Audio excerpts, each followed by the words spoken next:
अस्सलामुअलैकुम dear students, मैं हूँ सना इम्तियाज़, आपकी ट्यूटर, और आप सबको अपने चैनल पर खुशामदीद कहती हूँ।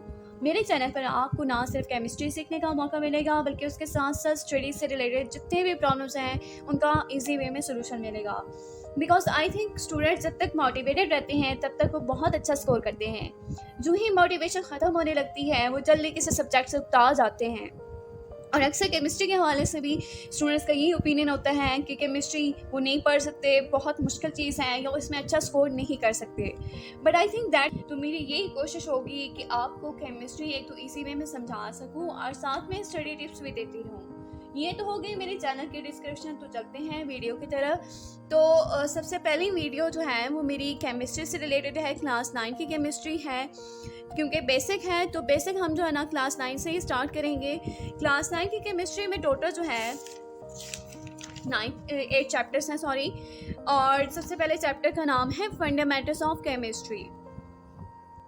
तो पहले चैप्टर ऑफ केमिस्ट्री, जैसा कि नाम से जाहिर हो रहा है, केमिस्ट्री को याद करने का यही तरीका होता है कि आप उसको जो है वो हिंट से याद रखें, उसको ट्रिक से याद करें। अदरवाइज़ ये आपको बहुत जो है वो प्रॉब्लम क्रिएट करेगी आपकी लाइफ में। तो फंडामेंटल्स की जब हम बात करते हैं तो फंडामेंटल्स का मतलब ये होता है कि structure, related to the structure, functions and the fact. यानी कि जिस चीज़ में आप स्ट्रक्चर को स्टडी करें, फंक्शंस को स्टडी करें और फैक्ट्स को स्टडी करें, ये तमाम तरह हमारे पास फंडामेंटल्स आते हैं। तो फंडामेंटल्स ऑफ केमिस्ट्री में आप जो है उसके बेसिक स्ट्रक्चर की बात करेंगे, वो कहाँ कहाँ पर एप्लीकेबल हो रही है, उसके आगे से डिफरेंट ब्रांचेस को स्टडी करेंगे। तो ये हो गई उसका चैप्टर का इंट्रो, यानी कि चैप्टर के नेम का इंट्रो हो गया कि फंडामेंटल्स ऑफ केमिस्ट्री एक्चुअली है क्या। जब हम इसके इंट्रोडक्शन की बात करेंगे तो इंट्रोडक्शन में हमें पहले ये पता होना चाहिए कि केमिस्ट्री जो है वो क्या चीज़ है। यानी कि जिस चीज़ को हम इतना पढ़ रहे हैं, जिसके बारे में हम इतना सीख रहे हैं या हम सीखने की कोशिश कर रहे हैं, तो एक्चुअली वो चीज़ क्या है। तो केमिस्ट्री बेसिकली ब्रांच है साइंस की। इसे ब्रांच ऑफ द साइंस जिसमें आप जो है वो कंपोजिशन को स्टडी करते हैं, study of the composition, study of the structure, study of the properties and the study of reactions। तो सबसे पहले हमें ये पता होना चाहिए कि केमिस्ट्री के अंदर हम जिन 4 चीज़ों को स्टडी करें तो कंपोजिशन, स्ट्रक्चर, प्रॉपर्टी, रिएक्शन, ये 4 चीज़ें मैंने आपको डिस्क्राइब करी हैं। तो ये चीज़ है क्या। कंपोजिशन मेन होता है यानी कि किसी भी चीज़ की बनावट। जैसे फॉर एग्जाम्पल हम वाटर की बात करें, फॉर्मूला है H2O। अब ये 2 चीज़ों का कॉम्बिनेशन है, यानी कि हाइड्रोजन का और साथ में ऑक्सीजन का। अब हाइड्रोजन और ऑक्सीजन कैसे कंबाइन हुए हैं, उनकी कंपोजिशन क्या क्या है, यानी कि किस चीज़ से मिलके बने हुए हैं, ये उसकी कंपोजिशन होगी। अब उसका ये उसका जो है ना, यानी कि वो किस चीज़ से मिलके बना हुआ है, उसकी बनावट कैसी है, वो ज़ाहिरी तौर पर नज़र कैसे आता है, उसका फिजिकल स्ट्रक्चर कैसे है, ये उसके स्ट्रक्चर में आ गया। किसके स्ट्रक्चर की बात कर रहे हैं हम, केमिकल्स के स्ट्रक्चर्स की बात कर रहे हैं। और आगे उनके फंक्शंस क्या हैं, उनके प्रॉपर्टीज़ क्या हैं, उसके कैरेक्टरिस्टिक क्या हैं, उसका कलर कौन सा है, ये उसकी प्रॉपर्टीज़ में आ जाता है। रिएक्शंस में जब हम कहेंगे तो जैसे अब मैंने H2O की बात की है, तो H2O ने रिएक्शन कैसे किया, वाटर ये कैसे बना, यानी कि हाइड्रोजन और ऑक्सीजन कैसे कंबाइन हुए, तो ये उसके रिएक्शंस में आ गया। तो chemistry is the basically combination of the composition, structure, properties and the reactions, that's called the chemistry. यानी कि अगर हम केमिस्ट्री को समझना चाहते हैं तो हमें इन 4 चीज़ों के बारे में हमें पता होना चाहिए। आगे चलते हैं हम इसके इम्पोर्टेंस की तरफ। यानी कि यहाँ ये अगर हम केमिस्ट्री की बात कर रहे हैं तो इसके कहाँ कहाँ पर यूजेस हैं, इसके इम्पोर्टेंस कहाँ कहाँ पर है। तो चूँकि chemistry is related to the chemicals, it is related to the chemicals. तो केमिकल्स को जब हम स्टडी करते हैं तो हमारे सामने इसके डेवलपमेंट के साथ साथ, टेक्नोलॉजी की डेवलपमेंट के साथ साथ जो केमिकल्स बनाए जा रहे हैं, तो उसको जो है क्योंकि इंसान के फलाह के लिए या इंसान तो डिफरेंट केमिकल्स की भी काफ़ी ज़्यादा इंपॉर्टेंस है। तो केमिकल्स जो है इनको डिफरेंट जगहों पे इस्तेमाल किया जाता है या उसकी बहुत सारी अहमियत है। सबसे पहले हम बात कर लेते हैं पेट्रोकेमिकल्स की। पेट्रोकेमिकल्स स्टैंड फॉर पेट्रोलियम, यानी कि हमारे पास जो पेट्रोलियम मसनूआत वगैरह हैं ये तमाम तर भी केमिकल रिएक्शंस के थ्रू बनाए जाते हैं, जो कि यानी कि पेट्रोल को जो है वो एक्सट्रैक्ट करके उसको जो है प्योरीफाई करना, उसको डिफरेंट केमिकल्स के थ्रू प्योरीफिकेशन करना, पेट्रोलियम मसनूआत बनाना, ये तमाम तर पेट्रोकेमिकल्स के अंदर आता है। या उससे रिलेटेड जितनी भी प्रोडक्ट्स होती हैं पेट्रोकेमिकल्स की, वो तमाम तर भी केमिस्ट्री के मनहूने मनत हैं। सेकंड पे आते हैं मेडिसिन्स। जब हम मेडिसिन्स की बात करते हैं तो जितने भी आप सिरप लेते हैं, एंटीबायोटिक्स लेते हैं, या जितने भी आप से रिलेटेड यानी कि वायरल डिजीज़ से रिलेटेड इन्फ्लुएंजा इस टाइप की जितनी भी मेडिसिन्स होती हैं वो तमाम तर भी डिफरेंट केमिकल रिएक्शंस के थ्रू बनाई जाती हैं। तो ये भी जो है ये एक केमिस्ट्री की बहुत इंपॉर्टेंट फील्ड होती है जहाँ पर फार्मास्यूटिकल इंडस्ट्रीज़ काम कर रही होती हैं, ड्रग्स वगैरह बना रही होती हैं और मुख्तलिफ केमिकल्स का कॉम्बिनेशन करके मेडिसिन्स बनाई जाती हैं जो कि इंसान की फलाह के लिए काम कर रहे हैं। आगे चलते हैं तो सोप वगैरह में ये काम आता है, सोप बनाने के लिए। साथ में हमारे पास इंडस्ट्रीज़ के लिए, इंडस्ट्रीज़ में जितने भी इंडस्ट्रियल डेवलपमेंट में भी जो है ये बहुत काम कर रही है केमिस्ट्री, यानी कि बहुत सारे टॉक्सिक मटेरियल जैसे कि हम बात करते हैं फिनॉल की या इस टाइप की जितने भी टॉक्सिक केमिकल्स होते हैं, टॉक्सिक वेस्ट होते हैं, ये भी तमाम तक इंडस्ट्रियल डेवलपमेंट के अंदर केमिस्ट्री के ही मनहूने मनत हैं या उसके थ्रू ही बनाए जाते हैं।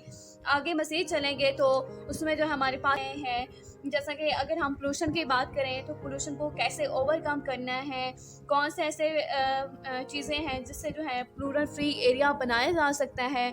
तो ये भी जो है ये केमिस्ट्री के थ्रू ही प्रोसेस करके डिफरेंट केमिकल्स प्रोसेस करके बनाए जाते हैं।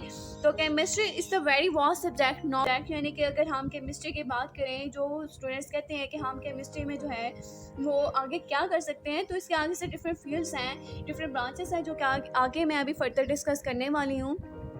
तो केमिस्ट्री जो है वो एक बहुत ही मज़े का सब्जेक्ट है and it is very interesting subject, और आप खुद देखेंगे कि आगे चल के आप इसमें बहुत कुछ सीखेंगे। ब्रांचेस की जब हम बात करते हैं तो ब्रांचेस यानी कि उसके टाइप्स कितनी हैं या कहाँ कहाँ पर वो यूज़ हो रही है केमिस्ट्री, तो आगे क्या कर सकते हैं, तो इसके आगे से डिफरेंट फील्ड्स हैं, डिफरेंट ब्रांचेस हैं जो कि आगे मैं अभी फर्दर डिस्कस करने वाली हूँ।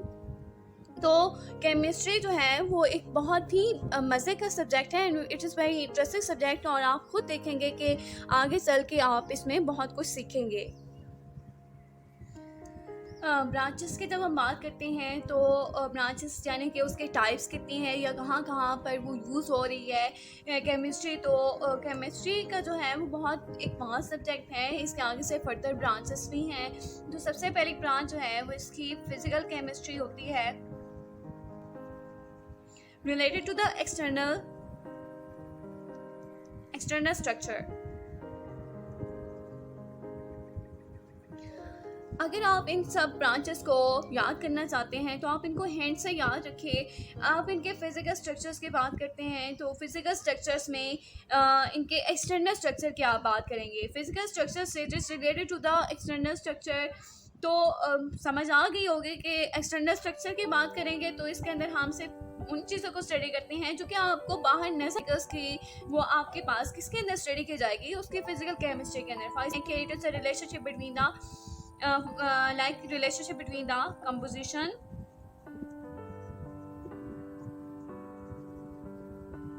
and the physical properties.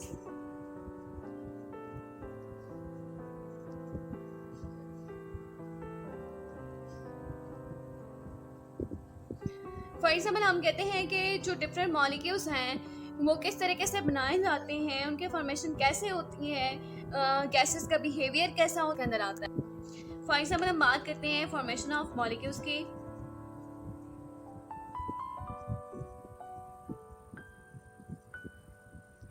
यानी कि मॉलिक्यूल्स कैसे बने हैं, तो ये भी फिजिकल केमिस्ट्री के अंदर स्टडी के नाम, यानी कि एटम जो है वो मिलके बना रही होती है मॉलिक्यूल्स। तो ये इसका फिजिकल स्ट्रक्चर, फिजिकल अपीयरेंस इसकी कैसे होती है, तो ये हमारे पास फिजिकल केमिस्ट्री के अंदर हम स्टडी करते हैं। उसके बाद हम बात करते हैं बिहेवियर ऑफ गैसेस की। यानी कि डिफरेंट गैसेस का और डिफरेंट बिहेवियर होता है। जैसे कि अगर हम बात करें हाइड्रोजन की, तो hydrogen is also a gas, तो इसका बिहेवियर डिफरेंट होगा। Oxygen is also a gas, तो उसका बिहेवियर डिफरेंट होगा। तो डिफरेंट गैसेस का किस टाइप का बिहेवियर शो करते हैं गैसेस, तो ये भी हम फिजिकल केमिस्ट्री के अंदर स्टडी कर रहे होते हैं। उसके साथ साथ हम ये भी स्टडी करते हैं कि लिक्विड टू सॉलिड, जैसे कि हम बात करें आइस की, तो आइस कैसे बनती है, यानी कि वाटर को जब हम फ्रीज करते हैं तो उसको सॉलिड में कैसे कन्वर्ट होता है, तो ये भी हम फिजिकल केमिस्ट्री के अंदर स्टडी करते हैं। साथ में डिफरेंट जो होते हैं हमारे पास, टेम्परेचर का इफेक्ट मैटर के ऊपर किस तरह से हो रहा है, ये भी हम किसके अंदर देखेंगे। हम इसे फिजिकल केमिस्ट्री के अंदर वो सारी चीज़ें हैंडल आउट कर रहे होते हैं या उसको जो है वो देख रहे होते हैं। आगे चलते हैं ऑर्गेनिक और इनऑर्गेनिक केमिस्ट्री। इसके आगे से मज़ीद सेकंड और थर्ड ब्रांच है। अब इसको जो है ना मैंने डिफ्रेंशिएशन में इस वजह से लिखा है ताकि आप इसको आसानी से याद कर सकें। और जब हम ऑर्गेनिक की बात करते हैं, ऑर्गेनिक में हम बात करेंगे हाइड्रोकार्बन्स की। हाइड्रोकार्बन्स जैसे कि नाम से ही ज़ाहिर हो रहा है, related to the hydrogen and carbon, यानी कि CH को जिसमें हम स्टडी करते हैं, this is related to the organic chemistry. और बाकी जितने भी एलिमेंट्स होंगे except the hydrogen and the carbon is called the inorganic chemistry. और कार्बन और हाइड्रोजन से यानी कि कार्बन और हाइड्रोजन के अलावा जितने भी एलिमेंट्स होंगे वो सारे हम किसके अंदर स्टडी कर रहे होते हैं, इनऑर्गेनिक केमिस्ट्री के अंदर। अब जो ऑर्गेनिक चीज़ होती है, जैसे कि नाम से ही ज़ाहिर होता है, it is a natural thing, यानी कि जो नेचुरल तरीके से बनाई जाती हैं, जो अल्लाह ताला की तख्लीक करता है, ये वो चीज़ें जो कि हमने नहीं बनाई बल्कि जो है ना वो नेचर के अंदर मौजूद थी, वो सारी की सारी नेचुरल थिंग्स आती हैं। लेकिन जो चीज़ें इंसान ने बनाई हैं, artificial things, that's related to the organic chemistry. जैसे कि अगर हम बात करें पेट्रोलियम की,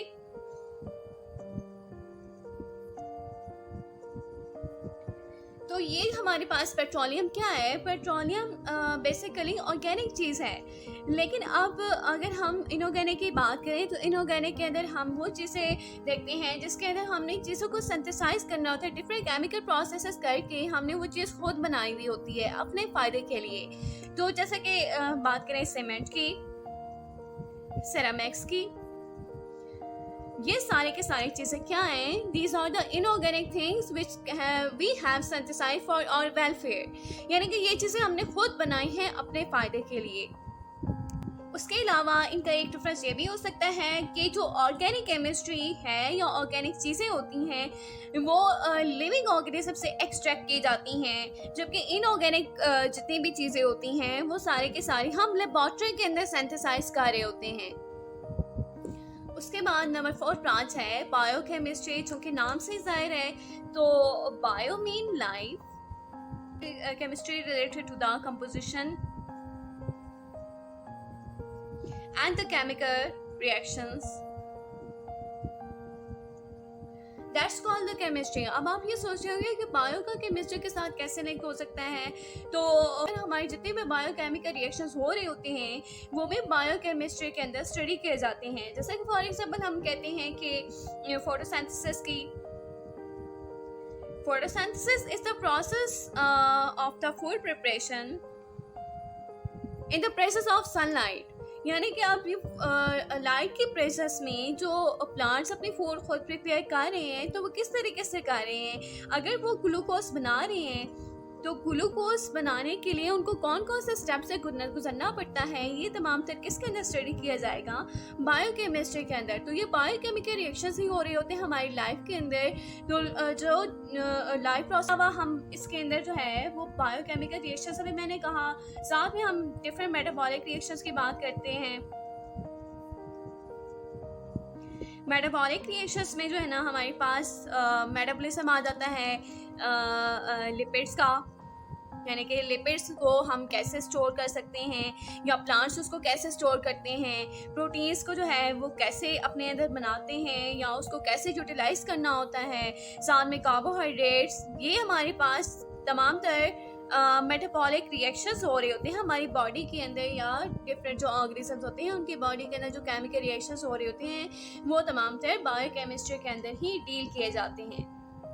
और अगर हम इसके एप्लीकेशंस की बात करें तो ये डिफरेंट मेडिसिन के सिंथेसिस में, फूड प्रिपरेशन में, फूड के स्टोरेज में या फिर एग्रीकल्चर में बायोकेमिस्ट्री बहुत ज़्यादा यूज़ होती है।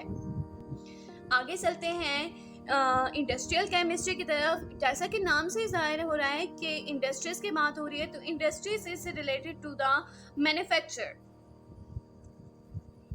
यानी कि मैन्युफैक्चरर्स की बात करेंगे, manufacture on the large scale. तो ये हमारे पास कहाँ पे स्टडी किया जाएगा, इंडस्ट्रियल केमिस्ट्री के अंदर स्टडी किया जाएगा, यानी कि manufacture of the chemicals on the large scale, that's called the industrial chemistry. बनाए जाते हैं ऑक्सीजन के प्रिपरेशन के लिए या उसके सिंथेसिस के लिए भी इंडस्ट्रीज का सहारा लिया जाता है। साथ साथ हम बात करेंगे फर्टिलाइजर्स की। डिफरेंट फर्टिलाइजर जो है वो प्लांट्स के लिए यूज़ किए जाते हैं, प्लांट्स के अंदर यूज़ किए जाते हैं उनकी प्रॉपर ग्रोथ के लिए, क्रॉप्स के ग्रोथ के लिए। साथ ही हम बात करते हैं पेंट्स की। पेंट्स में भी सारे केमिकल रिएक्शंस के थ्रू ही पेंट्स बनाए जाते हैं, तो ये भी इंडस्ट्रीज के अंदर ही प्रोसेसेस हो रहे होते हैं। साथ साथ हम बात करते हैं इंसेक्टिसाइड्स, सारे के सारे केमिकल प्रोसेसेस के थ्रू बनाए जाते हैं, तो ये भी क्या है इंडस्ट्रियल केमिस्ट्री के ही थ्रू ये सारे प्रोसेसेस हो रहे होते हैं। नेक्स्ट ब्रांच की तरफ चलते हैं जो कि है न्यूक्लियर केमिस्ट्री, जो कि नाम से ही जाहिर है, तो जिसमें हम एटॉमिक बॉम्ब्स की बात करते हैं या न्यूक्लियर फिशन रिएक्शंस की बात करते हैं, हाई लेवल पे स्टडी किया जाता है, तो ये हमारे पास न्यूक्लियर केमिस्ट्री कहलाती है। It is related to the nuclear reactions. तो न्यूक्लियर रिएक्शंस के अंदर हम डिफरेंट जो है वो रेडियो एक्टिविटी को स्टडी करते हैं। Radioactivity is related to the radioisotope. Radioisotopes जो हैं ये बहुत हाईली पेनिट्रेटिंग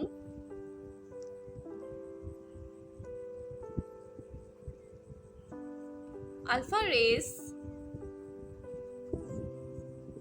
इमिट करते हैं, यानी कि रेडियो आइसोटॉप्स के थ्रू ही रेडियो एक्टिव रिएक्शंस करवाई जाती हैं, रेडियो एक्टिविटी करवाई जाती है, और ये प्रोसेसेस भी न्यूक्लियर केमिस्ट्री के अंदर डील किए जाते हैं। अगर हम इनके यूजेस की बात करें तो इसके भी डिफरेंट जगहों पे यूजेस होते हैं या इसके एप्लीकेशंस होती हैं। जैसे कि हम बात करते हैं रेडियोथेरेपी की। रेडियोथेरेपी एक ऐसा प्रोसेस होता है जिसमें जो है ना हम कैंसर का ट्रीटमेंट करते हैं। स्किन कैंसर का खास तौर पे रेडियो आइसोटॉप को यूज़ करके उस पर गैमा रेज डाली जाती हैं जो कैंसरियस सेल्स होते हैं, ताकि उनको रिमूव करा जा सके। उसके साथ साथ डिफरेंट फूड के प्रिजर्वेशन के लिए, साथ में इलेक्ट्रिकल पावर के लिए भी यूज़ हो रही होती है। जैसे कि हम न्यूक्लियर रिएक्शंस को जो है वो डिफरेंट जगहों पे यूज़ करके, यूटिलाइज करके हम इलेक्ट्रिसिटी जनरेट कर रहे होते हैं। अगरचे ये बहुत कॉस्टली प्रोसेस होता है, लेकिन डिफरेंट प्लेसेस पे जो है या डिफरेंट कंट्रीज़ के अंदर न्यूक्लियर रिएक्शंस करवा के इलेक्ट्रिसिटी प्रोडक्शन जो है वो करवाई जा रही होती है। तो ये भी किसके थ्रू प्रोसेसेस हो रहे होते हैं, इसी न्यूक्लियर केमिस्ट्री के अंदर जो है वो स्टडी किया जाता है। ये उसके एक फील्ड है जिसके अंदर स्पेसिफिकली सिर्फ और सिर्फ न्यूक्लियर रिएक्शंस को स्टडी किया जाता है।